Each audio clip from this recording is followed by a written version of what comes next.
Coming up next, VG.J Thunder versus TNC Pro Team.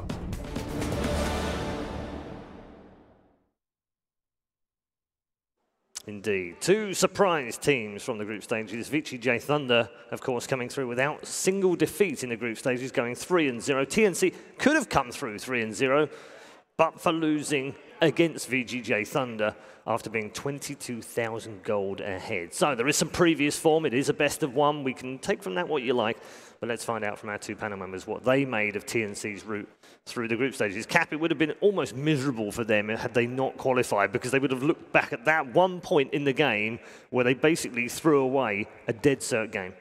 Yeah, I think TNC, I think they needed to be able to close out that game. At least when I was thinking about it, I was like, okay, TNC, this is a big proving ground. I think you really need to be able to just go through 3-0 through this group stage. They end up tripping up against VG.J. They definitely should have been able to win that game. Then they go up against VP. They lose that game as well. And all of a sudden, TNC was in this spiral. And I think in many ways, they were quite lucky, because what happens if they matched up against Liquid, right? Cuckoo even put out a tweet, I believe. And he said, like, please, everybody pray for us that we don't draw Liquid. And they were lucky. They managed to draw Na'Vi instead. And I think Na'Vi, they're doing better, but they're certainly far from one of the best teams here at this tournament. So TNC, definitely still a question mark, but I really love the strategy that they're employing. I think they've got, again, some of those weapons when it comes to what we're talking about when it comes to drafting. And it seems like they also just understand their drafts really well. I think for the longest time, TNC and the Filipino scene in general just seemed to lack some leadership, and I think Cuckoo has definitely stepped up in that regard, filling in the role that 1437 left. Yeah, I mean, role, sure, adopted, but do you feel like he's the right player to take out of where he was playing lane-wise? Because he seemed to be doing well, and to remove him from that, I don't know, it seems a strange decision, Jack. Yeah, I mean, obviously the big change, well, similar to both these teams, making a change kind of at that 5 position. So for 1437, you talked a little bit to him and to their manager as well. It was like they felt that his voice had become too strong maybe within the team, or some of the other people's ideas weren't getting a chance to be tried out. And so they felt that they needed to make a change kind of in that direction as well. So you might see things being opened up a little bit. This team has always, like at least recently, they've always just been brawlers. They just want to take fights all the time. They can sometimes sacrifice the objective taker. They can have a less balanced lineup in order to take fights and to use that mobility. So you see like in the, whether it's the puck, which is the flex pick for them, they take very early on, or their off-lane position, Sam H, which is usually an initiator rather than one of these like stand in the front team fight heroes they've used. They just want to be brawling, and that's open things up for them. See, I had not heard this information about their basically complaints about 1437 and the strong voice he leads, because my theory at least has always been when it comes to Dota 2 teams and leadership and drafting, when it comes to is that you actually need that strong voice. You need to be able to have a unified vision of what you want to be able to do with your team. And I think 1437 definitely brought that to them. He joined them with Starladder, never played with them before, and boom, he won that tournament for them, I think, in large share because of the drafting that he did. I was very impressed with him and the way he drafted at that tournament. So I think he hit a really good stride with them. Maybe, you know, and this happens to lineups all the time, you need to be able to get some fresh blood in there, and I understand that, but at the same time, you know, you saying that, look, they're trying to, you know, make the leadership a little bit more even and open, and everyone's ideas being incorporated into a draft, that makes me concerned. Yeah, okay, we're going to come back to drafts in a minute. I just want to, because I'm hearing the teams are already backstage. Sorry, Jack. So instead, why don't we just very quickly talk about VG.J Thunder. Jack, obviously, from the organisation, you're going to be completely and utterly biased, but I do want to hear what you think and how well they're playing right now. Yeah, like I said, they've been 19-3 since DDC has joined. He's shored things up a lot for them. This team, I mean, their true captain is not really necessarily any of the players. He's not even playing the game, is he? Yeah, it's ROTK. So to understand ROTK is to understand this team. But yeah, DDC has been, you know, they call the guy Tickets for a reason. I think he's the only Asian player to have made every single TI. He always comes to, he's a very stable 5-position player. Obviously, and compared to IO before, a little bit less experienced, maybe in terms of protecting the lanes and protecting his cores. They felt that DDC did a good job, and obviously he stepped in, and they've been on fire ever since. Yeah, it's been fantastic to see how he's fitted in. Right, it is time to introduce you to our two teams, ladies and gentlemen, TNC and VG.J Thunder.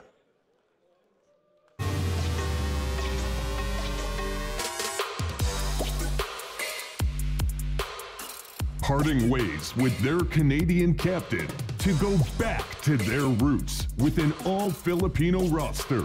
The winners of the Southeast Asian Regionals have the self-belief to go the distance and more than enough talent to punish those foolish enough to underestimate them.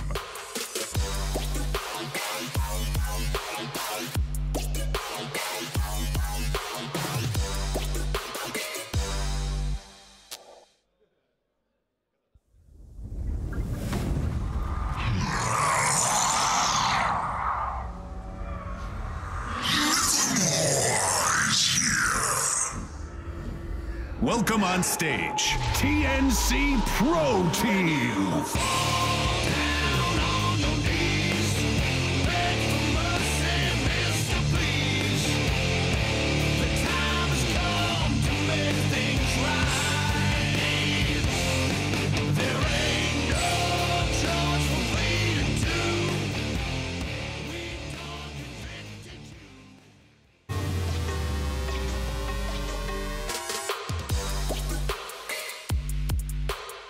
The Midas touch of their new TI veteran should be the final piece of the puzzle.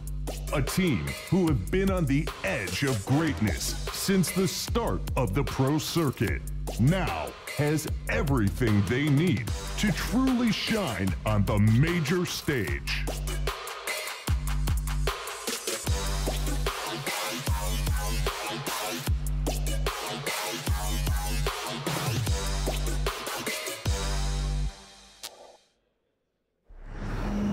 Those souls were not yours to claim, Shadow Fiend. Welcome on stage, VG.J Thunder.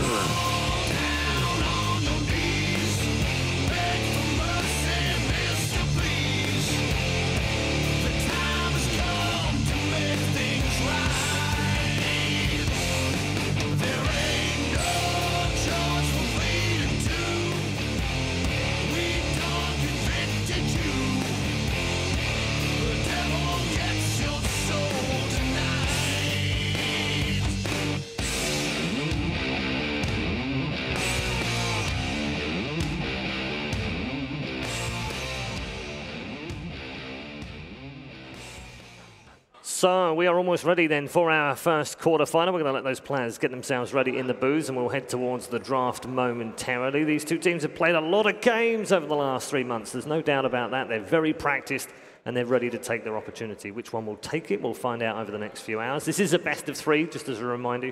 And we are back at the panel once more with Cap and with Jack. Gents, let's talk about Raven for a moment. How good has his tournament been so far? Better than his dabbing. That's for I sure. was disappointed It was when bad, I saw wasn't that. it? Are you going to teach him now? Are you going to train him? God, I will teach him not to do that. Okay, well, that's Not fine to too. do I mean, that. do it properly or don't do it at all. That being said, I did really enjoy TNC's.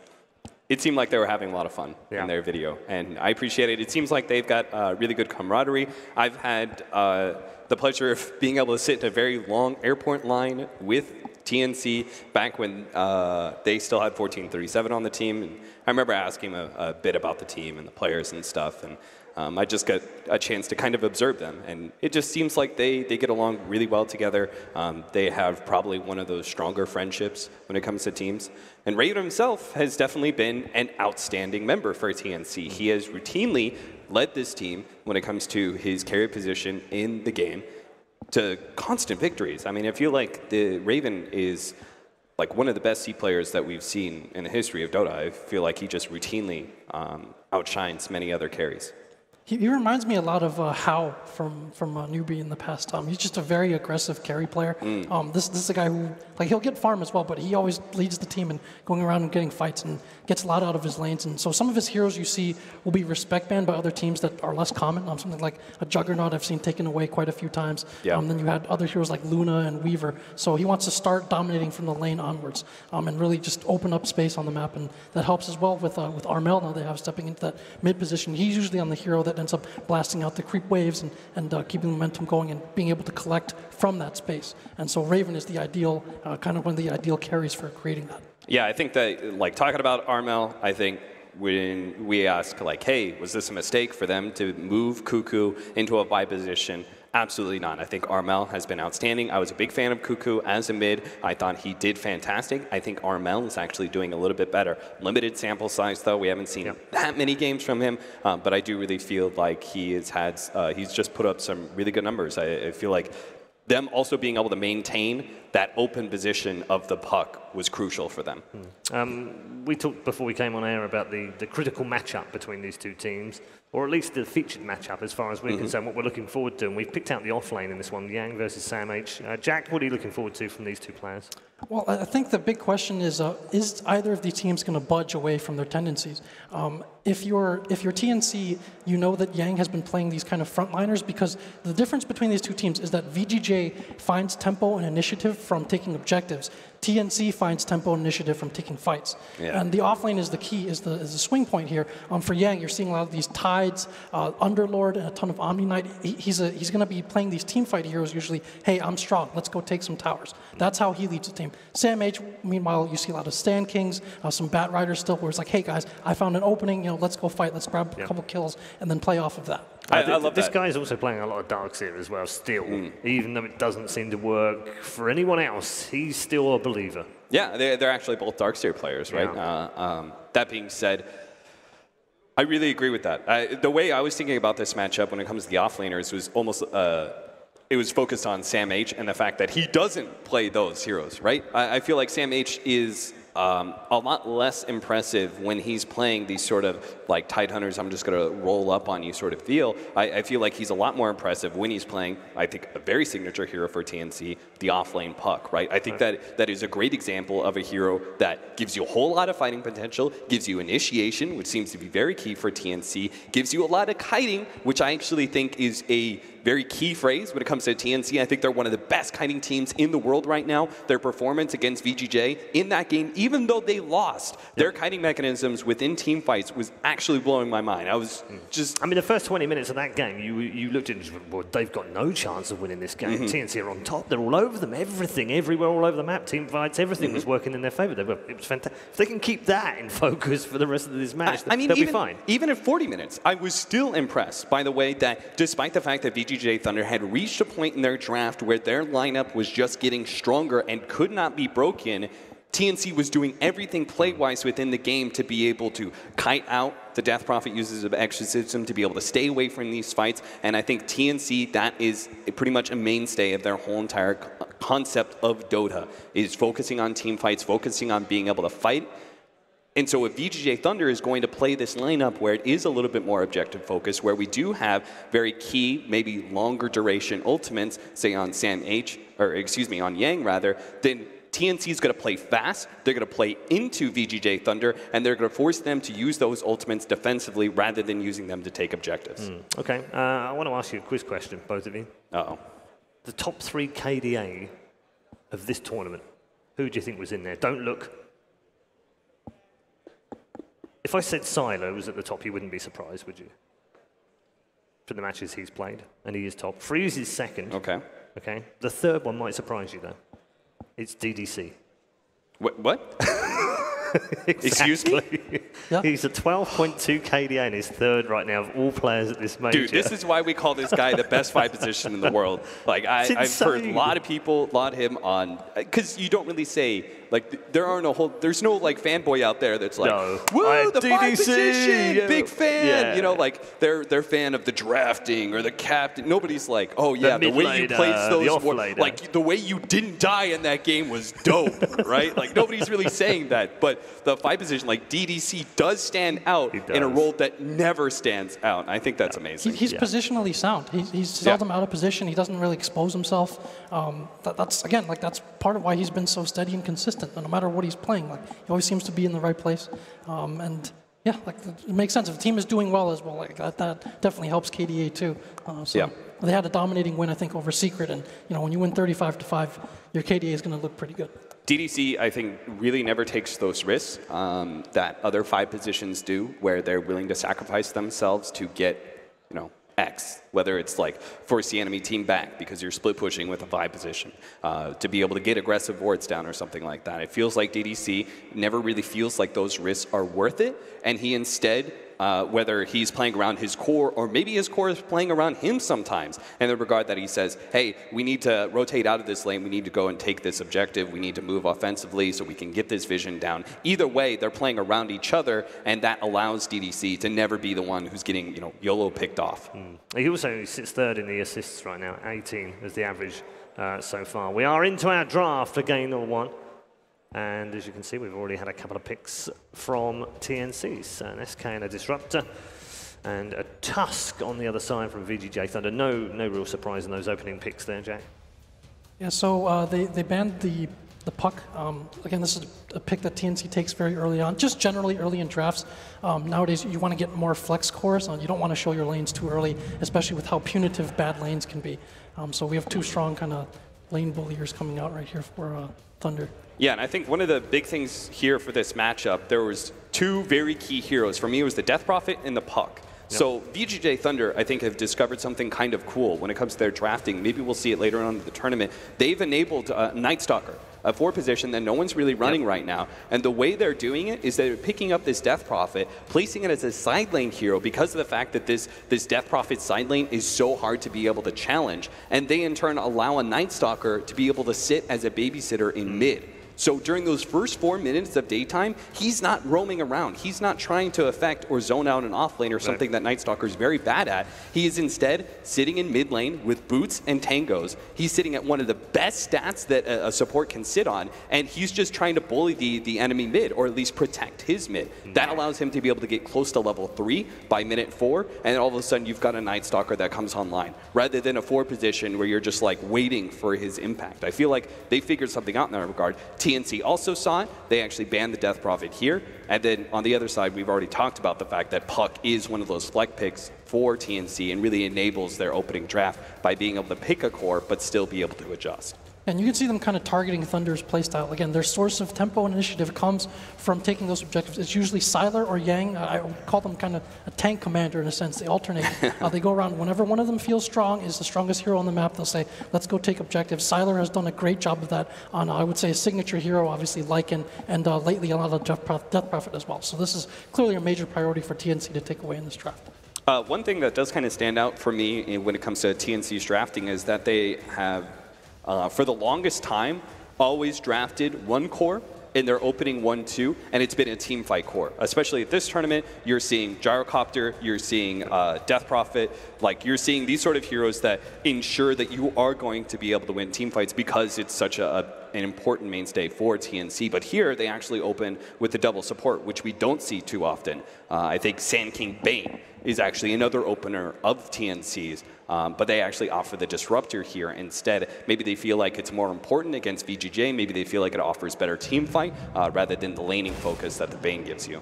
Okay, so TNC go for the bat. We were talking about whether Sam H would play these kind of initiation heroes, and yeah, so that probably they've decided they will. Yeah, the problem is it'll be Cuckoo on this, or rather Tim's is often the playmaker, so he might play the Sand King, probably Sam H on the bat. The Gyro is something that has been huge in this tournament meta. It's been a very popular early pick. You see some bans kind of in that direction, so there's a Life Stealer almost indicating that they want to take it themselves. There's also the Terror Blade, kind of seen as potential answers to the Gyro. And then the Tide actually was banned out here by Thunder, and I think that's because if TNC did end up picking the Gyro with that 3rd pick, then Thunder would want one of these kind of melee cores, and you don't really want to lane that against the Tide. So again, both teams taking care to not show too much in the early phase, which is something that TNC frequently does, as you said, by picking up one of those cores. And another one of the heroes that we've talked about a lot in previous tournaments that we felt like was very powerful, Tiny. I think Gyrocopter's another one that's just kind of being almost maybe some sort of dare is happening right now to see which team is actually going to be picking up this hero first, and then in turn the other team is probably going to pick up Lifestealer, which may not be the direct one-to-one counter, but it seems like a lot of teams do favor this general tempo that Lifestealer can challenge the fight. We've had 9 Tiny picks so far. It's only won 2 of its 9 in the group stages. Gyro, on the other hand, is the most picked. It was picked 20 times during the groups, has a 60% win rate. And it was also the most challenged as well. Picked or banned in 33 of the matches during the group stage, Jack. Very popular.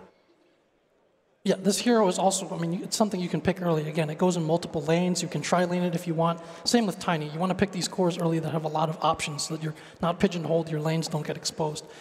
So options right now, I think there's an OD that's a possibility for Thunder. It's been a very popular pickup for them. They might just take the Juggernaut themselves as well. Something that can lane against the Bat Rider and also like gets on top of that gyro potentially with a single target. So a lot of possibilities for them. You know, I'm not sure how many times we really see VG.J Thunder running Tiny. I did not expect this to be picked up by them quite so early, just because they haven't been playing it lately. You know, you go back a little bit, and they were running it a bit when it first came out, and it was pretty powerful. The Dusa, which VG.J Thunder ran earlier with a Night Stalker protecting it in the mid, so we're going to have something similar here where the Tusk is going to be protecting their mid, and you're going to want a pretty self-sufficient safe lane hero. And I'm not sure quite what that's going to be. Yeah, they could potentially just put this on Sylar as well, put the Tiny on the safe lane, let him go be the playmaker. He has burst potential on a lot of these heroes. I think the top 4 heroes from TNC, like they're all a bit susceptible and prone to that as well. So they may not have to pick up another core here. Yeah. Well, that being said, Freeze is usually the Medusa player. It's his most played in the last 3 months. And it doesn't match up very well against the Bat Rider. In fact, I've heard many times when the Dusa is picked up as a sort of fourth pick, we see many teams actually respond with the Bat Rider for their off-lane position because they feel like it matches up very well. It gives this, it's a slow hero. It doesn't like the turn rate slow that comes out from Sticky Napalm. You get on top of her, she doesn't really move, so you get a lot of burn damage there. And it's also a hero that you can, it doesn't affect anything. If you go and grab somebody and pull them out, it's not a core that can actively stop that from happening. It can't actually challenge you very quickly. So I think in that regard, it's a bit of a questionable pickup, but it does lead us like where VG.J want to be able to play. They want to be able to play this game slower. They want to be able to play off the fact that TNC is forced because of their playstyle to play into VG.J constantly, and Dusa is one of the best sort of reactionary cores, a dead lane hero that is hard to be able to gank. Are you surprised that they've gone that route? Having already played them in this tournament, understanding how they would play them, they've decided, yeah, we know how you play, we know your style, but we can't go head-to-head with you on it. We prefer to do it differently. Oh my. We get an LC, and is that the first? I think it might well be the first one we've had at the tournament so far. Indeed, that it is. Absolutely is, because I've been looking for Legion Commanders in so many of these drafts, and it just never ends up showing up. Okay. The hero is a bit questionable right now just because it is hero, slow. Though. It is a very popular Yang hero. Yep.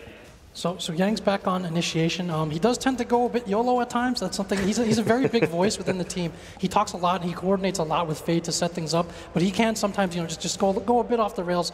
So that may put them in a compromising position. But this is a very good hero by matchup right now. You can lane him against just about anything. He's a lane bully as well. He has a save against the Bat Lasso, but that's usually pretty hard to get off. You don't have that much time to really react to it. But yeah, the Medusa, as you were mentioning, Paul, it's a staple go-to hero for them.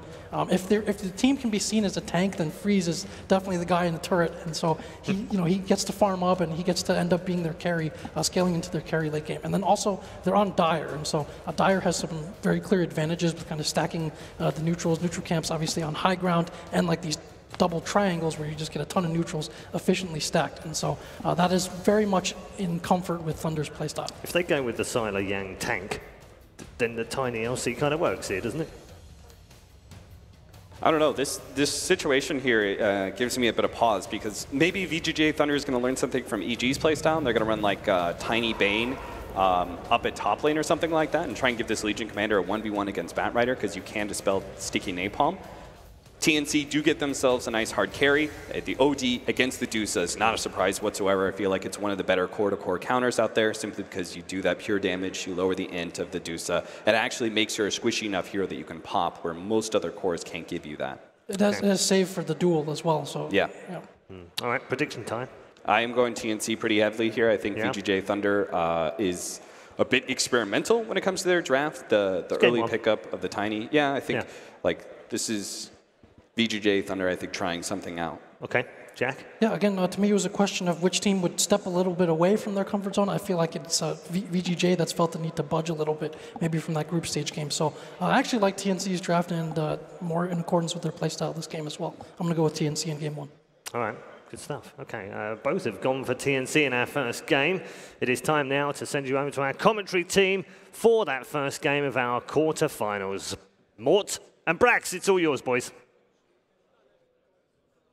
All right, ladies and gentlemen, thank you, Paul. Thank you. We are getting into the game. It is our first best of 3, first game of the day in this 8-team playoffs, and we have a great last pick for VG.J Thunder. It is the Yang Legion Commander. Brax, how are you feeling about this last pick for VG.J Thunder? You heard the panel talk about going out of their comfort zone, and that seems to be exactly the case for VG.J. Yeah, I'm excited for Legion Commander. It looks like their strategy is very clear-cut, right? You have this tanky Medusa, sits in the front lines, makes it hard for Batrider to find some of these targets in the back. Therefore, all you have to do is purge off the lasso on the hero that stands in front, gives you vision. Looks pretty good. It's always interesting to see how this hero performs because it feels like one of these heroes that does extremely well or extremely poorly. It feels super snowball-centric on the Legion Commander. And then on the other side, you have TNC, and they have a very comfort draft, I would say, Brax. Yeah, you look at their lineup and you think, wow, this is pretty standard. Everything looks very normal, very ordinary. Then VG.J Thunder, perhaps experimenting a little bit, or as Jack said, stepping outside of their comfort zone. It is just the first game, but we are going to jump into it. It is game 1 of today. We have 3 best of 3s on standby as the game is getting underway, and we'll get in as soon as we can. But the Dusa pick to me is the real curious point for VG.J Thunder. Yeah, Dusa, I mean, she is the hero that either wins or loses you the game, right? It's all on Dusa every time. I guess it shouldn't be surprising considering how we've seen Freeze play so far in this tournament, the 3 Rapier Gyrocopter. Yeah, agreed. Ooh. We will have maybe some action. Fade and then the rest of VG.J Thunder getting close to Cuckoo, but he gets back to the Tier 1 tower, under the tower to safety, so TNC will do fine for now. But that is the game I think everybody was talking about. It might have been the best group stage game of the tournament. There were a couple of other good ones in there. The EG Liquid game was pretty good, but for our money, I think that was the best one for us. When you go down the checklist, there's a whole bunch of good games. Yeah. And we'll hope to see a great best of 3 here. TNC, they were sitting at 2-0. They lose that game. They lose against Virtus Pro, and then they have to win against Navi in the last day in the last round. And they do so, and that will sit them into this first best of 3. So things starting off in terms of the laning phase, we will have the Tiny for Sylar going into the safe lane. So it will be that safe lane Tiny, maybe getting that early Blink Dagger to the Shadow Blade, trying to get into that carry position later on to the game. Yep. Pretty big deal from TNC. They actually managed to find the counter ward on VG.J Thunder's offlane. So when you play with a hero like Legion Commander, typically very lane dominant, and also has a lot of kill pressure once heroes like the Tusk start to rotate in. So being able to deny that vision out is a pretty big deal. And we'll sit this DDC Bane in the mid lane, drop the Enfeeble. Armel will have a tough time at the start of this game, and Freeze will get off to a good start. And keep our eyes on the aggressive dual lane in the top lane as well. And the Tiny already doing some tree damage with Sam H and Fade. The Burrow Strike will come in, just some harass from both of these teams. Fade getting kind of body blocked, but he has the 2 stacks of Sticky Napalm. He should be fine one way or the other. He'll get back to the tower and stay safe at this point. Yep, TNC asserting their dominance over this lane. This is not an easy lane for VG.J Thunder at all. This will be a bit tough, but for Yang as well, the offlane might struggle. This is a Gyrocopter. This is what you pick the Gyro for, having a good laning advantage. Yeah, Gyro quite strong in lane. We've seen the Rocket Barrage and Homing Missile time and time again. But it is against the Legion Commander. Legion can do pretty well. Overwhelming odds later into the game. Yep, for sure. Early levels are pretty much fine for both these teams, but TNC have a pretty big advantage in their offlane, I would say. It's a Batrider with the Sand King support against 2 melee heroes. Right? There's not much they can do about it at all. Good growing supports, though, and they'll start off with Tim's Burrow Strike. Good TP from Sylar. It's going to be close. 4 Sticky Napalms. He'll burn down to Tim's. That'll be first blood, and Fade has to back himself up. Nothing he can do there with the Ice Shards. Doesn't really help. Nice kill in the top lane for TNC to start it off. Oh man, Sylar had quite the large wand there too, did not manage to use it before T-Ping. And they're just diving onto Fade. They don't have any more Firefly for another 20 seconds, but they have the 3 Sticky Napalm stacks, and Tim says another Burrow Strike. And this is going to be maybe another kill here for TNC. He gets the Snowball off, he actually gets the Stick save as well. Trying to get under the tower, get back to the creep wave. Now 5 Sticky Napalm stacks. 2 more auto attacks should do it. The Ice Shard's coming in. It's a lot of time wasted for TNC, but they will get yet another kill in this top lane. Yep, TNC off to a fast start, and this lane gets even worse for VG.J Thunder as they managed to get some levels up on Batrider as well. And this is against a Tiny. Tiny, of course, a lot of base damage, the tree grab. Uh-oh. Look out. I don't know what's going on. But we will get back into the game. They have the Windlace for Sand King now picked up. He's up to level 2. All right, we're back into it, folks.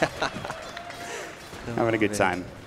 So now they have Tim's up to level 2. They have Sam H up to level 3. The early experience, that's been a big part of the bounty route changes in the 7.10 patch. And this is going to be a good start for TNC because of that. We usually see more of a lane support coming out from the 4 position, or at least these roamers playing more in the lane in the beginning to get that level 2 or 3 up before they can feel impactful on the map. But I mean, that was kind of punished this game, right? We had the very strong off lane from TNC. Bane's busy sitting mid, enfeebling Armel's OD, so he has no time to really help him.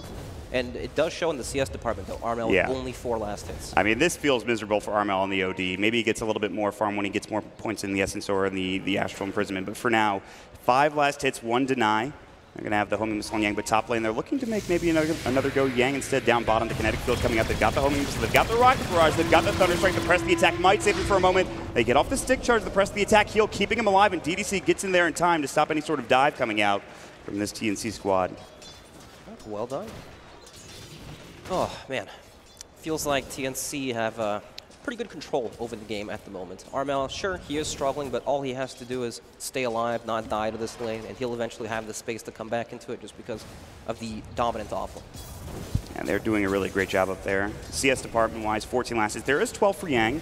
Experience, they're about even in the offlaners, and now they have 2 support in each lane. But that's the interesting thing, is that Samage has gotten a lot more experience despite having Tim's up in the top lane, just leeching the experience for the most part. I'm curious to see where Tusk is going to move, because he's the big playmaker for the side of VG.J Thunder. And Tusk hasn't roamed at all in this game. He's had to sit top to try to defend the Tiny and get him some early levels. Yeah, but he is level 3, so there's quite a bit of damage potential able to come out now.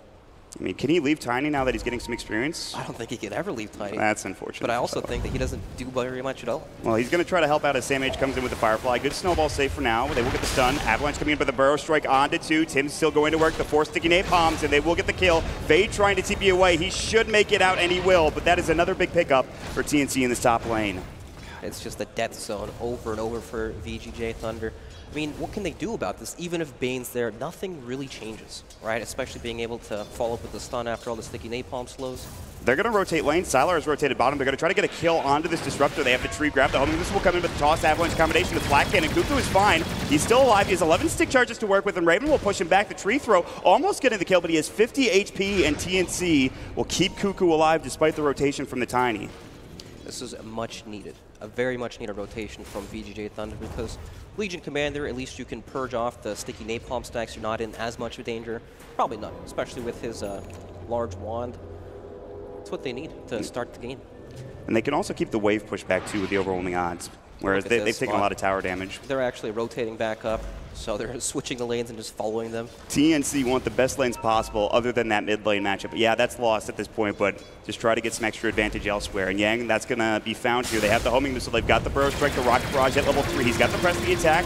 He does have no wand charges as he just uses them. The Firefly still going. DDC now up here. He's getting a little bit low as well. Samage still diving. Press the attack still down for another 7 seconds. Another auto attack or 2 will do the job. And DDC getting Sandstormed and Rocket Barrage. Raven gets a double kill. It is 5-0, Brax, the start of this first game. Batrider, super, super strong in the early parts of the game. Gyrocopter, same thing. These are not heroes that you want to fight at all in the beginning of the game. And they know exactly what they're doing. As we talked about, this is a comfort draft that they are really enjoying running at this point. Yeah, again, Armel's not having the best farm, but they can get him back into the game at some point in the future. That is the key for VG.J Thunder, right? Medusa's farm, he is farming extremely well, and it looks like there's not very much they can do to gank him, right? How can you really gank for this Outworld Devourer when Freeze has a full HP? Armel sitting at no mana and also a full level down. Another gank onto Sylar in the top lane. The Firefly, the Burrow Strike is there. They've got the homing missile, but the Avalanche will stop it from happening. They're still trying to rotate in. And Yang getting back with a TP, keeping Sylar alive, and this tower getting lower and lower. But still, it's always reactionary, right? Eventually, here we go. Armel might get killed in the mid lane. This could be a big pickup. Down for 26 seconds. There we go. Armel's miserable life in that mid lane continues. Miserable indeed. That is the one lane that TNC can't help at all, right? I mean, look at that tower sitting at half HP with 3 heroes beating on it. Yeah, but the good news is they are finding that tier 1 in the top lane too. It's not like things are going that poorly for TNC. They have 2 lanes now winning. They're getting a lot of farm. They have the glimpse back, but the snowball will be there to save Fade as he is going to walk up back to his hill. Yep, good stuff. All right, Brax, Raven up to the 3,300 net worth mark. He is going to go for the phase drum Aquila. Wow, I haven't seen that build before. That's crazy. What's he go next? Potentially BKB, I would say. Oh, good call. I agree In with this that. game, he will have to deal with duel, but He can get away without going for a BKB earlier on in this game. maybe something like an SNY instead. Yeah, beef pretty much up the and other just- only choice. Yep, just tank up a bit. I did think we saw the Dragonlance once in one of the games. Yeah, that was pretty odd, wasn't it? Yeah. Definitely less common, but it's the same idea. Avalanche They get the toss duel? back, Sandstorm. They can't get the duel off, and Tims will survive. He's got the Burrow Strike. He's fine. They were setting up for it, but good Sandstorm usage from Tims. It's quite odd to see the off laner and the safe laner in the same lane at 8 minutes. You know, it's typically only happens when you're trying to swap up the lanes, go for some sort of a gank play, but then if you fail like that, what happens now? Who's going to go to the off lane to play up against Raven's Gyrocopter? I mean, the thing is, though, in spite of that Yang Legion being there, Salar's third in net worth right now. Yeah, so he's not doing too poorly, all things considered. Agreed. And now they will rotate down bottom, try to throw up the Enfeeble onto Raven, and just try to stop him from farming. He had such a difficult start, too. Sylar is tiny, but you're right, net worth looks fine. He is doing well at this point. Sitting a little bit behind that of Freeze. Raven's still first in net worth, Freeze second. He's going to go for the Mask of Madness. They'll probably just try to get some stacks going in the jungle. I think Fade's going to do that now. He's attempting to anyway. Yeah, he's going to try to get 2 stacks at the same time for Fade. And he might get it now. He's only going to get the 1. So. Stack Dota. And that's what you would expect, though, with a... Yeah, definitely. One team has Gyro, other team has Medusa. It's get your stacks on. Yeah. So we're waiting on that first big initiation item. We talked about the drum from Gyrocopter. There's obviously the Blink Dagger that's still available for Sylar or for the Legion Commander, the Bat Rider for Tims. Well, I'm not talking about initiation. TNC smoking up, making their way towards the top lane, trying to make something happen. They have a ward, but it's not going to catch the smoke. Yang is at the hard camp now, clearing it up. They should find him here in a moment. They have the Tims Burrow Strike to start things off. He's going to run away. He actually got just another vision with that. Overrolling on his boot speed, trying to get up to the high ground. He will get there. The call down coming in. They're still chasing him. Slow enough. It does hit him, but he's going to phase and then press the attack it off. They have the homing missile. How long are you going to dive this for TNC? They're still going. DDC rotates in. Burrow Strike. They'll find the Bane instead. Maybe not the target they want, but they still get the kill. DDC, he's going to burn down one way or the other. The Firefly, they get up the duel, though. They're going to try to counter-initiate. They have the Snowball coming in, and this is going to be the Bat Rider falling. The Mystic Snake, the stick charge isn't there in time. It is going to be a 1-for-1 trade. That's not bad for VG.J Thunder, and perhaps TNC getting a bit too aggressive and a bit too deep with their dives. Quite deep, but they're still able to secure the top tier 1 tower, which was their main goal, right? They're making this movement so they can take over that part of the map. They know this tower is extremely weak because they've had such a big advantage from the lane phase. They can make a nice quick play there and take that over. And it's more room for Armel in the mid lane, trying to get up to a decent net worth, and he's now ahead of the Legion Commander. They're going to go for top. The homing missile will be dodged by Fate with the Snowball. Yang's coming in, has the overwhelming odds up to level 4, throws up the nuke. It's a 1K advantage for TNC. They want to keep up this fast-paced play. Trying to take over the map is one thing you could do to limit this Medusa's farm. Yep, we've got the glimpse down bottom onto Sylar's Tiny. Kinetic field, Sylar in trouble. He's getting run at, and he's going to burn down to the Firefly again. So Samh goes down, but he gets back involved in the bottom lane, finds himself a kill, and even closer to that Blink Dagger if he wants to go for that item first. Yeah, TNC are closing in on their initiation items pretty quickly. Cuckoo level 7 on Disruptor, so with that max range glimpse, very easy to find the targets. Tim's 1,000 gold from Blink, and Samh also closing in on the Blink Dagger. And that's when this game gets pretty difficult for VG.J Thunder to find the appropriate farm. Like for now, Freeze is safe in the jungle, but who knows what happens in a few minutes. So they will try to get some more room for this Medusa. The drum is done. They just need a little more time for TNC to get to these Blink Daggers, but VG.J Thunder still fine in getting their farm across the map. Another smoke will come in from TNC. They're going to move up to the top lane with Raven and Cuckoo. They have the Static Storm. Cuckoo's level 7, actually, so he's the level 4 Glimpse along with it. And they almost will find Yang again in the same position they found him last time. They're going to run right in. The homing missile's there. He's going to try to go one way, but Cuckoo's there to cut off the path of retreat. The kinetic field, the Static Storm, and Yang more than likely dead. He's going to get dropped down with one more auto attack. Raven now with a dominating spree. Phase Drum Aquila. Raindrop 600 gold. Top net worth hero. But despite all the kills for TNC, they're still only at a 2,000 gold lead, and that's with the tier 1 tower being taken. Well, I guess they have taken the mid tier 1 tower, but you'd expect a bigger lead, especially with such aggressive heroes, right? But VG.J Thunder, they're still fighting all the farm. Medusa, extremely farmed. Even Sylar has found some recovery farm. Yeah.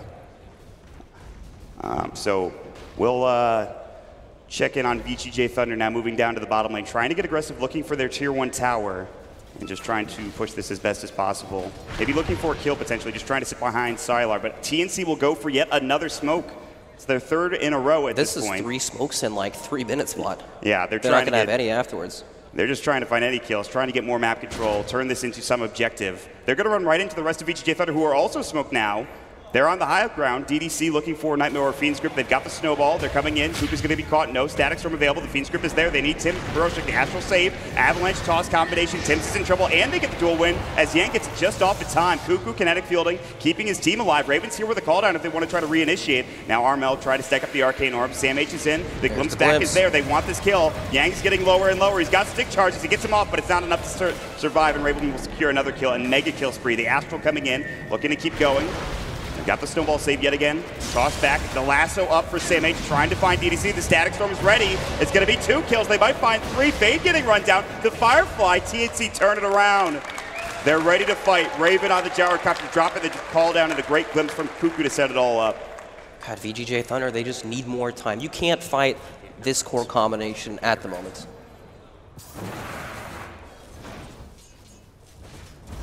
You know, talking about recovery farm, Armel has made a pretty good way back into this game as well. Freeze, Sylar. Armel is doing a great job. Double null tally treads up. He already has the Force Staff. The Blink Dagger is coming up next. He doesn't have the Arcane Orb levels, nor does he have Sanity's Eclipse, but that's fine. He'll be able to get there eventually. They're just trying to pressure and take some of these objectives, but Freeze is still farming up a Storm, and he will have a Dragonlance soon. They see Sylar. And we'll find Sylar, though. They have the Burrow Strike, the Homing Missile coming in. The Glimpse back. They've got the Kinetic Field. Raven will go for the Burrow Strikes. They have the Call Down available. Sylar's rather tanky as Wand Charges, but only 2 of them. That won't keep him alive. Armel gets off the 1 auto attack to secure the kill. He walks up and just hits him once, walks away. Easy kill for TNC. It is 12 kills to 3, Brax, at the start of this game. It is still only a 3K lead, but now they have their Blink Daggers. If Sam H is looking for Fade, he won't find him. The Blink Initiation wasn't quite there, but they are really starting to dominate the kill score. Yep, that just shows you how aggressive TNC can play on the map, right? They can just go anywhere they want, look for these kills. They are starting to pick up the items that let them do these things. Blink on Bat Riders. Tim's is also pretty close to his. But they are out of smokes, I believe. Yes, that's the big thing, right? And without these smokes, they are probably going to have a much harder time taking these other towers. Yeah. They'll still get some more room to work with now that they have the top tier 1 down, and Raven will continue to split push. But they are setting up mid for TNC. VG.J Thunder just passively backing up, trying to find whatever farm they can on the map with Yang down in the bottom lane. He will have a Blink here in a moment, and that might keep VG.J Thunder in this if they can get a couple of Blink dual victories for the Dire side. Yeah, that Blink Tag is going to help them find some necessary pickoffs to help, you know, it'll make their split push game a lot better with Yang being able to camp out some of these side lanes, look for some pickoffs. Their team fight, probably not exactly what they'll be looking for yet. They want to keep on farming, get those items up, because they actually are farming extremely well. Freeze is looking strong now, pushing. They've got the Blink Blast. They're setting it for a fight. Good Fiend's Grip and the Press the Attack at the same time. Sam H getting low. The Static Storm is there. Kuku comes in. Yang gets the Blink duel off, and they're going to find more now. The Sam H is dead. Freeze still fighting strong. There's the Burrow Strike, the Epicenter. This would be a big kill. The Sanities gets dropped down, and Freeze getting lower and lower. The Stone Gaze, the Sandstorm gets the kill. The Warrior's Punch. They're looking for more. Raven trying to chase down Fade, the Snowball in again, but it's just to dodge any further damage from TNC. He's going to pull himself back to the rest of the fray, and he will fall. VG.J Thunder lose a second target. Raven is 6-0-4. They might find a third. The Glimpse back is there. Tim says the Burrow Strike at 3. Not enough mana. They don't need it. The Kinetic Field, the double kill. The rocket barrage damage. Raven is destroying right now, Brax. Oh man, TNC are off to an explosive start, Mark. Just everywhere they go, they're ready for VG.J Thunder's aggression. Even losing Sam H, even not having the best Blink initiation, they're still there with the counter initiation, the Disruptor, the Static Storm. They come through with Tim's Burrow Strike, the Blink Dagger, the Epicenter. This will lead into a tier 1 tower. VG.J Thunder trying to defend this for now. I'm not sure if they want to commit to this too hard. Almost find the Courier. DDC still smoked. Sylar has a Blink Dagger and an Arcane Rune looking to make something happen. I'm going to get back to the Shrine. DDC is just looking for anything now, it looks like. Yep. He has a ward. I think that's what he wants to place up under the high ground. So Legion Commander, while it is very good at purging the Flaming Lasso, there's still multiple forms of initiation on TNC, right? There's the Blink Sand King stun, the Blink Lasso, and the Glimpse that they have to deal with, and soon there's going to be the Blink Astral that'll set up into Disruptor spells too. So while it is effective, it's not exactly seeing its full value here. It's just frightening the amount of angles TNC can take for a fight. Exactly. They have so many options when it comes to that. Then you look at VG.J Thunder, they're getting there, right? Blink Dagger on Tiny, Blink Dagger on Legion Commander. Medusa's starting to beef up as well. Yeah, but it feels like she needs to do a lot in this game. It does. Right? I mean, you're far ahead. You're kind of tied with Raven. You're about 500 net worth behind, but this hero late game will do some work if you can get there, and they just have to keep their towers alive. They did keep their tier 1 tower bottom alive, which I was surprised by. I thought TNC were going to be able to take that. And things have slowed down, which I think favors the Freeze Medusa now, but there still is a lot of farm coming in from TNC. They will find the kill onto Tims here, the Snowball Walrus Punch combination, the Avalanche coming in. Cuckoo tries to get in there in time, but VG.J Thunder find a nice pickoff. Oh, they almost get Cuckoo too with that Ice Shards, but they won't be able to find it. Yep, it's VG.J Thunder's time to start making some moves. Smoked up, looking to make more things happen. And Mott, we saw TNC smoke up 3 times earlier, right?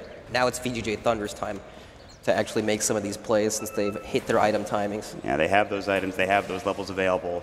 They're ready to go. Yang up is front, on a Siler war. behind. TNC moving together as a team, backing up towards the Roche pit. Cuckoo would be not the best pick off, but they will find it. It looks like the Avalanche coming in, the toss combination, the Brain Sap is there. It's just the Disruptor down, and they're going to try to go with the last of the force up the high ground. But here comes the duel, the Burrow Strike. It's a lot of damage already being done. The Firefly still going out to Yang. Not much damage. The Fiend's Grip there from DDC won't be canceled. They're fighting on the other side of the fight. Gyros in the Call back. down coming at the epicenter, not doing much, but Raven is in. Looking for Siler, getting lower and lower. So is Yang at this point. Armel going to town to Fade. He has to back up, but it doesn't look like TNC can find anything. Not yet. They've got the blink up from Tim's, looking for the Burrow Strike. Fade will fall. But so far, it's just a support for a support at this point. Brax with a lot of spells being used, and now Samage chasing DDC down towards this Ancient stack, trying to find whatever he can. DDC pretty slow at this point. The Force coming in from Samage. They get off the Nightmare. That won't keep him alive. They take the Nightmare off, and Raven will secure the kill with the Rocket Barrage. Now a godlike spree with a double kill for TNC. So they do get the 2-1 advantage in that engagement. So TNC won that fight, but it was still so weird, right? Raven's Gyrocopter came in from the back, got the flank off, a nice call down, but he got completely zoned out of the fight by the Snowies. It looked like it could have been so much better, but when you're playing against Medusa, you just can't run headfirst into this hero. It's just not the way to take the fights. Yeah. The Stone Gaze comes out, but they might find Freeze anyways. They've got the Blink Burrow coming in. He's got plenty of mana still to work with. The Static Storm, though, will actually deal with that. They've got the Flame Break. The auto attack's coming in from Armel. That is a big kill. Dead for 54. TNC will find it, and now they'll move in and try to find more in the Tier 1 tower mid, and maybe even the Tier 1 tower in the bottom lane as well. Yep, it's go time. Sometimes you don't have those smokes available when you use too many early on. You really struggle to make some plays like that happen, but TNC are finding the openings. They will find more. The Glimpse back onto Yang, trying to find this kill. The Burrow Strike is there. Tims will find another one. Armel stacking up the intelligence. It's going to be another kill. Armel now on a killing spree. Forget about the early rough start that he had in the lane. He's doing great now, and Cuckoo is looking for more. DDC up onto the high ground with the kinetic field. They've got the Blink Burrow. They're diving to Tier 3 at this point. They want to try to finish this off and try to get some kills. It's still close to Firestorm or Firefly. They're looking for more. They've got the Feast, but it won't keep them alive for now. They've got the Snowball back onto Samage. They're jumping with Armel with the Blink Dagger. Fade still getting chased down. The homing missiles there. The Rocket Barrage, and another kill. 4 dead for VG.J Thunder. It is getting worse and worse. That is 45 stolen intelligence for Armel, and he is just crushing it right now. The aggression is relentless, Mont, but luckily for VG.J Thunder, TNC's lineup, not great at rush. Are they going to find a fifth? Siler needs to run. He's got Blink in too. The auto attacks are there. The kinetic field down. The Thunderstruck. He can't blink in. The Sandstorm. Raven's there. He's looking for another kill. The Rocket Barrage. Beyond godlike is Raven. They are just running back and forth across the map, finding kills everywhere. Nowhere is safe for VG.J Thunder at this point. The Tier 3 certainly wasn't, and the other side of the map for Siler was not either. I think we've seen this Gyrocopter performance from Raven in this tournament. I mean, he's having a great time, but his team is setting it up for him. The Lasso is there. Freeze would be a nice kill. They've got the Statics from good force out. The Burrow Strike. So actually, Freeze might survive the Glimpse back in. He still has plenty of mana. Now getting lower and lower. The Nightmare is there. Freeze, half HP at this point. Raven wants to go, but there's that Stone Gaze, and maybe this turns around. Raven getting low. They need to be careful. They have the Ultimate Orb and the SNY on him. They want to keep chasing, though, with the Burrow Strike on Tims. There's no follow-up. He has to Sandstorm. He might survive for now, but the duel is there, and that is a big turn for VG.J Thunder. That 4-step finally coming into play for Freeze, keeping him alive. Man, if he got caught inside that kinetic field of the Static Storm, good chance he just died there. It was nice that they were able to glimpse him out of the Shrine Hill, but just wasn't enough. Medusa's so tanky at this point.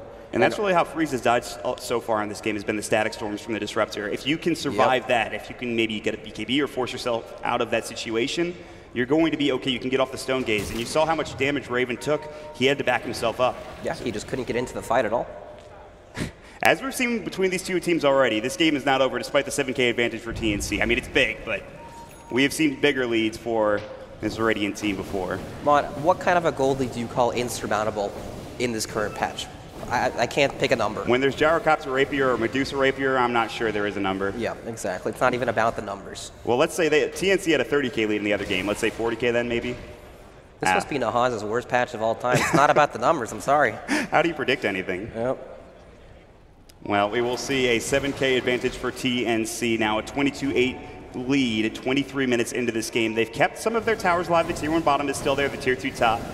So TNC haven't quite put the pedal on the metal in terms of getting objectives. Roche hasn't been taking it this game. Yep, that's the next big thing, right? Roshan. But the other heroes are not very good at taking Roche. They've hit this wall. They're trying to split push for VG.J Thunder. That's their way back in this game. But it's tough. There's always that Sand King to jump on you from the shadows with Sam H on the Bat Rider. It's a lot harder to split push in this game, I think, for VG.J Thunder. Yeah, I think TNC used maybe one too many smokes in the early game because they were extremely dominant and they were able to take these fights, but the smokes kind of turned into a pick-off or two and not into an objective afterwards, right? Yeah. They're already so strong at this point in the game, they probably could have just barreled down some of these lanes and taken it without any of that. You know, and now we're at this point of the game where they get one smoke every 10 minutes and they just can't close off the map to stop Freeze from farming because Freeze has pretty much never left this triangle of jungle camps on the right side. He's been there for like... I mean, that's where he's going to find the most farm, is that triangle jungle area. Double damage. So, I mean, they're starting to find some farm, but they just need to be able to slow this down for TNC, keep doing what they're doing, keep these waves pushed out. They have some okay vision in the enemy jungle. Yeah. You know, in a normal game, if you were VG.J Thunder, you'd be terrified. You're like, oh, well, there's no way we can comfortably contest Roshan. You know, we don't want to walk into that part of the map. But OD, Gyrocopter, Bat Rider, not good at taking that at all. And TNC are, you know, they're looking for their next move. They're sitting together now. They're just playing as 5 at this point. Tim's kind of moving around. They'll move together. They drop a sentry. Actually won't be spotted. They even kinetic field, thinking that it would be up towards the river, but it's not. And that will keep VG.J Thunder safe. They can back up knowing that TNC are moving together. They do want to get this bottom Tier 1, but they might even find Fade. They have the Blink Force Astral from Armel trying to set something up here. Kinetic Field, the Snowball, that'll pull them back in. He has a Blink Dagger, though. I mean, nobody's coming in. He's just dead. Fade will just get caught and killed. Yep. It was a good effort, but nothing he could do. And now they will finally lose this Tier 1 tower in the bottom lane. TNC starting to get a little bit more map control here. Yeah, but because that move was scouted out by a ward, VG.J Thunder they're just farming. They're farming the entire map, and they're closing in on some dangerous items. Legion Commander Yang almost had his BKB. You know, even Sylar getting very farmed. He has the Sanjin Yasha, Medusa. Once she gets that Lincoln Sphere, she becomes so much more difficult to kill. Yeah, but on the other side, Raven just picked up a Lincoln Sphere. And I was wondering if he was going to buy this item Looks good, against actually. the Blink Duel initiation. It looks much better than a BKB. Yeah. And that's usually the item, but this time around he's not going to go for it. The Yule Scepter onto DDC, the Blink Burrow coming in. They will try to find this kill. They see more. And that's going to be Freeze backing up, DDC getting low. Cuckoo's running down trying to find the glimpse. And they're trying to find anything. They will get DDC, finally. Down for 32 seconds, the Flame so Break coming in. Trying to push Freeze back, and they get the glimpse up now into the Static Storm. That's huge if they can find this kill. They need Armel, but he actually got the Stone Gaze off preemptively, which is big. Epicenter getting channeled, Sam H getting low. Now the Blink Burrow in onto 2. It's a lot of damage. The call down now coming in. The Snowball trying to turn this around. Freeze. No mana. The Sam H Eclipse drop. 4-10 for VG.J Thunder. TNC on the run, rolling over VG.J Thunder in this first game, 26 minutes in. The glimpse back. Sylar's in trouble now. The Avalanche will go. He might get this kill, but the Burrow Strike comes out. Sylar gets the Courier at least, but that is it. It's now Armel who's got like with a triple kill, and this will lead into the bottom pushing Tier 3 tower maybe being taken by TNC. Raven's godlike and Armel's godlike. That's pretty bad ranks for VG.J Thunder. Maybe numbers don't tell the story of the game, but maybe godlike sprees do. Yeah, that's how you know you're be able to win and close out the game. They might get a set of racks here, but they want DDC instead. The auto attack damage, the Armel Arcane Orb, the Raven Rocket Barrage is more than enough damage to bring down this poor Bane. who has now died 7 times. Tier 3, they don't have the fastest push, but when everybody's dead, it's not really going to matter at this point, Brax. Right, it's we need a team wipe before we can take any towers at all. And now with the double Lincoln Spheres being picked up from TNC, how are VG.J Thunder meant to start a fight? Blink Duel is no longer reliable at all. They're relying on the Tusk Shards to come out, or a Tiny combo, but without a BKB, that exposes Tiny to a very dangerous situation. Yeah, and you have the save from the Astral to come in. You have the Blink Burrow to counter-initiate. And we'll see the glimpse here. I mean, Freeze gets his Stone Gaze off right there, and the press of the attack comes out. And that means they can't quite initiate, but the Tim's Epicenter getting channeled, and that turns the fight right back around for TNC, the double Burrow strike, the call down. And they're just so strong at this point. You can't fight into them. Yep. Freeze just doesn't have enough mana, nor does he have enough HP or damage, really, to kill anybody. Mont, I mention this like every game. I always talk about the ease of execution. TNC's lineup is as simple as Blink stunning a target, running them down with the glimpse. They have 3 different heroes to provide catch, 4 if you want to count the Outworld Devourer. And then when you look at TNC, well, they've got 2 Lincoln Spheres, so it's pretty difficult. We hope they go on our Medusa. So VG.J Thunder, they have picked what the panel called an experimental draft, and it definitely feels like that in this first game because TNC, they've got their comfort heroes, and they're not really experimenting at all. They're experimenting on VG.J by pounding them, essentially. Jesus. I know it's early. It's still 28 minutes in, and again, no lead is safe, but DDC is going to get burrow struck. The TP will not complete. They're going to find the skill. They're going to give more farm for Armel or whoever, Raven. Doesn't really matter. Armel will get the kill. It's not important at this point. 14K advantage for TNC. We got the melee racks, and VG.J Thunder will try to split push, but as he's doing so, he's going to get caught with a Yule Scepter from Tim, the Blink Burrow, the Sandstorm. Samage forces his way through, trying to get into the trees to hide, but the Glimpse back, and Fade will get Firefly down. And he almost got the Tier 1 tower. Yeah. It's actually in deny range. He was trying to clear out the wave real quickly. Even if he goes down, nothing really changes in the game, so pretty good move, but Tim's extremely fast on the Yule Scepter. Now it's Roshan time. It is indeed Roche time. They will go for Roche. They'll grab the Aegis. This is the first Roshan of the game at 29 minutes in. TNC, 14K. They'll continue to split push for VG.J Thunder. They have the SNY and Blake. They've really been stopped in their tracks in itemization. We haven't seen anything purchased since the Hurricane Pike from Freeze or the SNY from Sylar. Well, let's talk a bit about VG.J Thunder. You know, how do they come back into this game? It's not easy for them to start fights, so let's talk about how they can actually take them, right? Going on Medusa is both good and bad. If she happens to die or doesn't manage to get off the Stone Gaze, then it's disastrous. But we saw one fight where the Stone Gaze managed to come out, and it looked a little bit better, right? They got some damage out. Medusa closing in on that level 20 talent where she can get the plus 700 mana to make her extremely tanky. It's not the end of the world. Yeah, that level 20 talent might be a game changer. But we will need to see more damage from Freeze, right? He doesn't do enough yet. And maybe you think about that Rapier, but first he needs a Butterfly. That Rapier is a long way away if you are Freeze. It's not even close. You have to think about so many different items before you can get to that point in the game. Yeah, the Butterfly with the level 20 talent is that big power spike where they might not be able to kill Freeze's Medusa anymore. No MKBs coming out just quite yet. Odia here, who's very reliant on being able to land these auto attacks. I mean, Armel's level 20 now. He actually went for the 20 attack speed talent at level 10 instead of the 250 health, but he has the 20 strength, so he's still extraordinarily tanky with the Lincoln Sphere to boot, and now working on the Shiva's Guard. So tanky, actually. 2,800 HP with the Lincoln Sphere and a plate mill on top.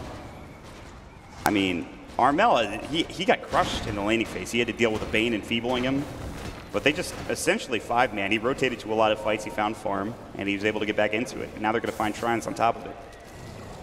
Very impressive so far from TNC, but VG.J Thunder, these guys they're no pushovers, Mott. There's no exorcism to fall back on this game, though. We've seen what they can do late game. Yeah. Right? Tons of comebacks from this team. They have that big ability. Maybe the Stone Gaze, maybe the Avalanche Toss combination. They don't have that like exorcism or game-changing fight like RP, or ability, excuse me, like RP or Black Hole, so. But it's not easy. There are a couple heroes who excel in the high ground defense game, and Medusa's definitely one of them. Yeah, that is for sure. The toss packs also from the Tiny. Yeah. Something to consider. Raven will just siege. He's going to get Glimmer. They'll ice shards him for now, but he's fine. Slowly but surely they can take down the Tier 3 tower. They'll just go for the other shrine, actually down towards the bottom area of the map, the triangle. Yep, it's a nice play. They hit mid for one wave, did some damage, back up, take the shrine while there's some downtime, and they're in no rush to end this game, you know? These guys are showing their patience. They're, what's the word for it? They're discipline. Yes.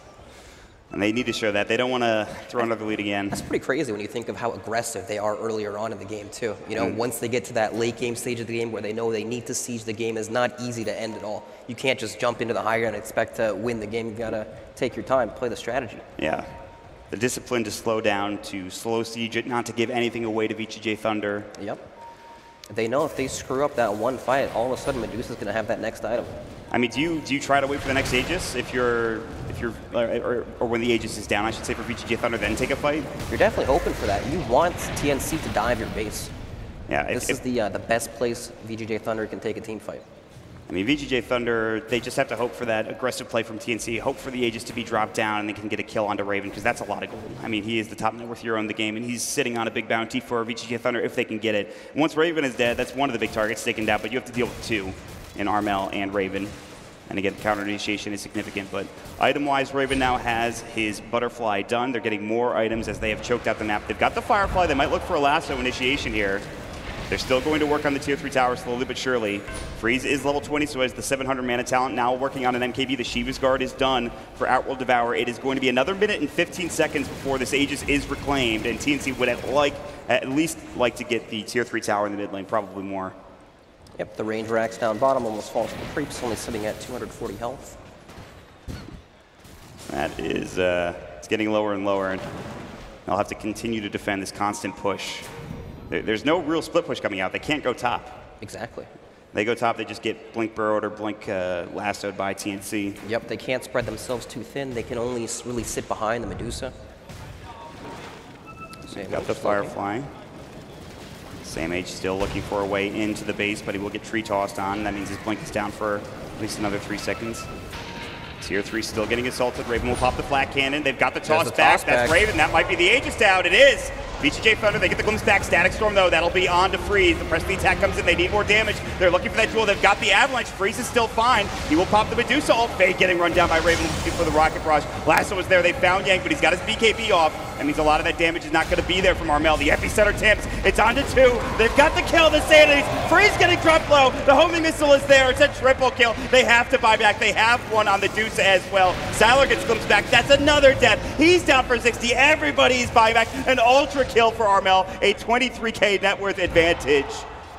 They are so close, Brax. They can taste it. They just need 1 or 2 more kills, and this game is theirs. Yep, now they've got that massive window where there are no buybacks from VG.J Thunder, and also time to spend their gold. Time for some nice new items. It was a good approach by VG.J Thunder to start that team power, right? You toss back the gyrocopter. Of course, he has the Aegis, but you need to burn it in a way. And that's probably the best way they can do it. It put TNC in a really awkward spot where, hey, do we run past everything and help the gyro, or do we hope he's okay on his own? What happens if he gets dueled after he respawns? And it didn't work out, but you know, it's just the gold advantage showing, right? Armel was able to stack up so much intelligence, Sanity eclipsed a ridiculous amount of damage. Oh, yeah. They just smoked into an illusion. They Walrus punched it. That's rough. Yeah, that is rough. But yeah, I mean, they got the Aegis. That was nice. There was just no follow-up. Tim's has played extraordinarily well on the Sand King. The burst by counter initiations are really what I think. They've done some work for TNC. They've all been doing work, Mont. Yeah, 24k lead now for TNC, 35 minutes into the game. And, well, VG.J Thunder will finally feel confident enough to push back out of their base together, trying to get to this bottom lane. God, that's got to feel so bad, using so many buybacks, unable to find any kills at all. TNC just stroll on out of the base, and now all they really have to do is wait for this next Roshan, and buybacks are still going to be on cooldown. 3 buybacks used for VG.J Thunder. Siler still has his, but he's the only one, it looks like. So if they kill Siler, it's not the end of the game, but if they kill Freeze, I'm not sure if you can really, unless you can take a good trade out of it. They finally get the MKB for the Tiny, and that will give them some extra damage. And Tiny and the Lake can do some work, but they're so far behind now that I'm not sure just an MKB is going to be enough. And conversely, same for Freeze. He's still not at his MKB himself. He needs to get that Hyperstone. But while the MKB is nice, it's more about, well, what's the next item? They need something else. They need even more to be able to fight TNC's lineup. They are still holding on. Yeah. I mean, even the supports for TNC are just jacked, and I guess you would expect them to be. Yep, with all the tower gold and just winning fights in general, gets you a lot of money. I mean, what are VG.J Thunder meant to do from this position? They're down so much gold, they can't really leave their base to team fight.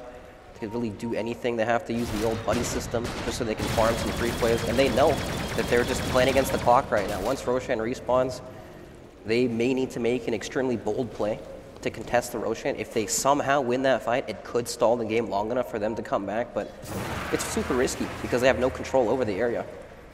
Yeah, and there's no real vision. I mean, they can barely get outside of their base. There's a lot of aggressive wars for TNC, nothing around the Roche area, but they don't really need it, though. Yep. Roche could respawn right now, but it's going to be a long duration, 2 minutes and 46 seconds. It'll give some more time for VG.J Thunder to hold the high ground. And I think if you're TNC, you just wait for this Roche. Yes, definitely. You take it slowly. You've got all the items you need to win a fight. I mean, they almost have a Satanic for this Gyrocopter. He's getting very close. Yeah, everyone's getting close to their next items. Armel almost has a Hex as well. Lotus Orb picked up on Tim's. We've seen what that item can do. And another Lincoln Sphere picked up on Samich. So triple Lincolns. That makes sieging so easy when you can casually just slap it on your Gyrocopter hitting the base. Helps with all these disables. Yeah, I mean, how do you kill him when he gets the Satanic? 3 Lincoln Sphere to stack on top of him. You probably can't. No, I don't think so. So we'll just wait till Roche is up. We still have a little bit to go before that happens. VG.J Thunder, I would assume, want to get a smoke before the next Roshan, if they have one. Pretty lucky that Roshan happened to be nearly the max respawn timer for VG.J Thunder. It gives them some more time to keep farming, to let their buybacks come off cooldown. That's true. The buybacks are starting to cool down now. I mean, it's still like 3 minutes and 43 seconds away, but... Yep, there's going to be a window of like that minute and a half where they don't have it, but it is the best case scenario for them. Yeah, so they, like if they die at like a Roche fight or something, they'll have at least a minute before they can get back up. But even the Illusion's now sieging the tier 3 tower in the mid lane. It's getting lower and lower. The range rack's bottom is still alive, but they're barely hanging on for VG.J Thunder. It's the slow death mod. I mean, what else can you do? You just have to sit on your high ground. Exactly, right? You can't actually afford to leave your base because then you just lose even faster. You need to take every possible step that'll swing this game in your favor. Medusa's a strong hero, but can't you do it alone? It's a catch-22. If you smoke out and take a fight, you just lose the game. But if you just sit back and let them take Aegis and Cheese, you might lose the game anyway. Yep. But they did pick up a smoke on the DDC. They're going to try to find something here. There's no vision in the base for TNC. They won't see this happening. I think they're getting ready to make that bold, aggressive play where they can perhaps contest Roshan or try to find better positioning for themselves, because I really do think if they just wait, they are going to lose the game. Get even one kill on one of the cores, Armel or Raven, doesn't matter which one. Yep. And then try to contest this Roshan. The fights outside the base become a lot less structured, more chaotic, where truly anything can happen in a team fight. Here they go, VG.J Thunder. Perhaps their last chance in this game. Scan hits on Cuckoo, but that's not the target they want. They do not want Cuckoo. He has spotted DDC. They're going to try to go on him with Fade. The snowball is there. Sims is ready for the counter initiation. Tawara's kicked back, though. The last one coming in. That'll be from this Batrider. Now the call down from Raven trying to fight this. And Armel is in. They've already dropped the Bane down there looking for Yang. The BKB is still going. They've got the Disruptor. Glimpse back. They've got the Tiny. 3 dead. Freeze is going to be next potentially. Sandys gets dropped down. That's all of his mana gone. It's a double kill for Armel. 5 dead, and GG is called. TNC looked absolutely fantastic in this first game, Bryce. I mean, they looked dominant. They looked extremely dominant, all the way from the very beginning up until the very end. They showed their levels of aggression all throughout the early mid, and then in the late game, they were still so disciplined. There were no rushed plays. They lost the Aegis. Well, we're going to wait. Yeah. It was fantastic. Just wait for the timing, the slow siege. I mean, and really the aggressive play in the beginning of the game, I think, was the pace they wanted to play, and it works out for them. Yes. I mean, that was aggressive, but it was on another level of aggressive. Like, they just kept running, and they kept running. They kept running at VG.J Thunder. There's not anything they could really do. Outstanding first game, Brax, but VG.J Thunder, you think they need to take a look at their draft and maybe think about game number 2 here a little bit more? These guys are not out of it, Mott. These guys are a fantastic team, right? I expect them to bounce back. So we'll see what happens in this second game. We will throw it over to Paul and the rest of the guys to get their thoughts. Thank you very much. Yes, game 1 done and dusted, and as far as TNC are concerned, that is a repeat performance of what they did in the first game, except this time they didn't let that 22k gold lead disappear, and they managed to crush VG.J in the first one. We're back with the panel members. Jack, I asked you halfway through, this is an experiment that hasn't worked, and you said to me they got a bit too cute. Explain. Yeah, I might not go as far as to say experiment, but it was a question of who was going to blink first and going away from their playstyle, and I would say that VG.J did. I think this Bat Rider pick was quite good. I think you have to put the Legion Commander in the Bat Rider's lane. If you're going to pick that, you can't just sacrifice Siler like that, because both of those heroes, to create a tempo initiative, they need levels and probably a Blink Dagger. So when you sacrifice Siler like that, you don't have damage anymore. They tried to force their way back into it. It didn't really work out. So I don't know if VG.J, I think they were planning to let this gyrocopter through. They probably had an answer for it, or they figured TNC had an answer, but they didn't. They did not manage to play their style of Dota this game. They didn't. I tell you what, though, TNC, Raven and Armel had an absolute ball in this game, Cap. Yeah, absolutely. I think both of their cores, as is standard for TNC, their two carries always play really well. Armel has been a very suitable replacement to Cuckoo. Going back on what Jack was saying, I completely agree. I feel like the Legion Commander is like too slow of an off-lane hero to be able to give you that opening. If you're going to enable him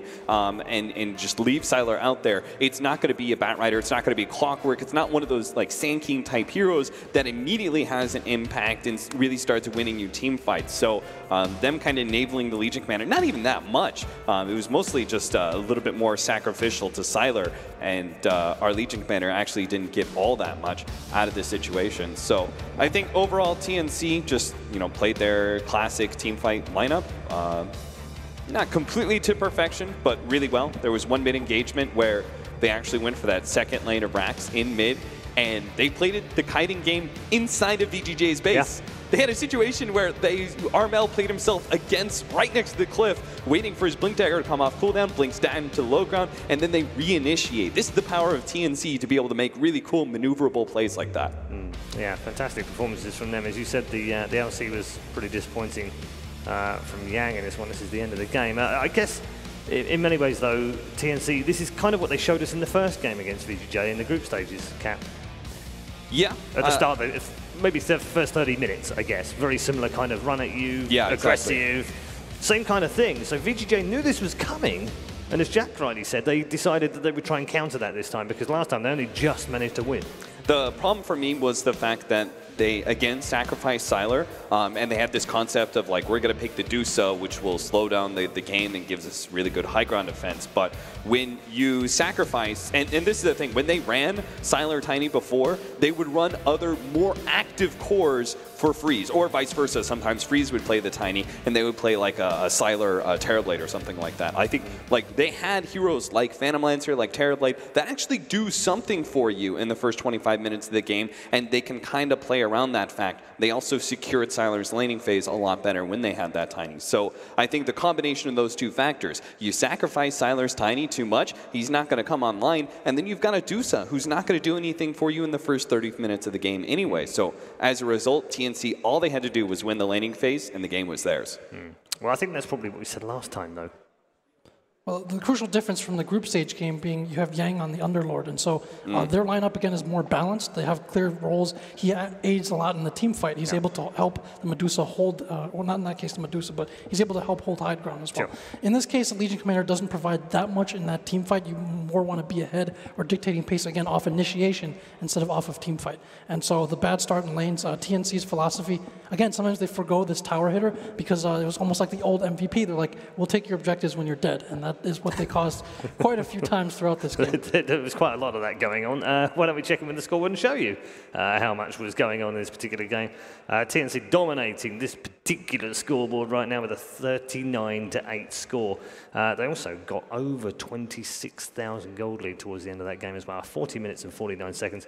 Standout performances, I guess, Raven 12-0-15, Armel 14-1-10. 17-1-11 actually on the final scoreboard. I was looking at the wrong screen, sorry. 13-0-18 for Raven. Just incredible stats for both of them.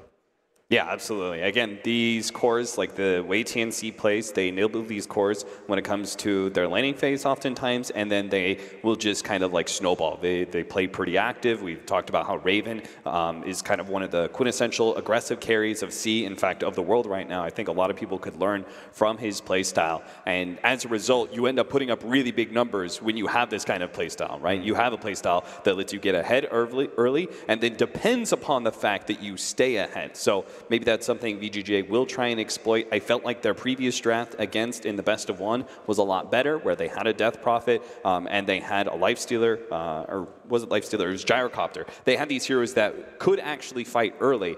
despite the fact that TNC outdrafted them in that series, I felt like they at least had a chance to be able to like play the game. Here, you couldn't even see VG.J doing a whole lot. They just kind of got run over the whole entire time. Their lineup wasn't capable of standing up for itself. Okay, the Telecom MVP for this particular game is Raven. Got any arguments with that, Jack? Not really. Said before the game that this guy reminds me a bit of a How type of player, and you see there the gyrocopter, the kind of signature hero. But yeah, like for him, like I think the decision tree was very easy. Oftentimes in this game, like you have lanes that are doing well. You have lots of setup. You have Disruptor, a hero who plays very well from ahead, just getting these stragglers, bringing them back, knowing that VG.J can't really answer without compromising their own positioning. And so Raven just wreaked havoc this game. And I do want to give a shout out to also their aggressive dual lane in Tim's and Sam H. I think they also played fantastic. I thought Tim's had a really cool play where he was sitting in the Roshan pit, very patient on throwing down his epicenter. He waited a good 5 seconds before he finally found an opportunity to be able to use it. I thought both of them is exactly what enabled Raven to be able to have that kind of MVP performance. Absolutely. All right, thank you very much. We're going to head to a break right now here in Bucharest. And when we come back, we'll have our second game. The draft will be upon us. Can VG.J find some answers for this brilliant TNC display? We'll find out very soon.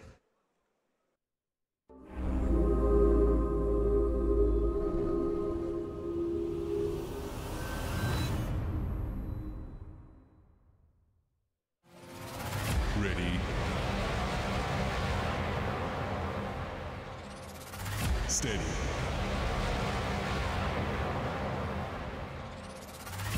Game on.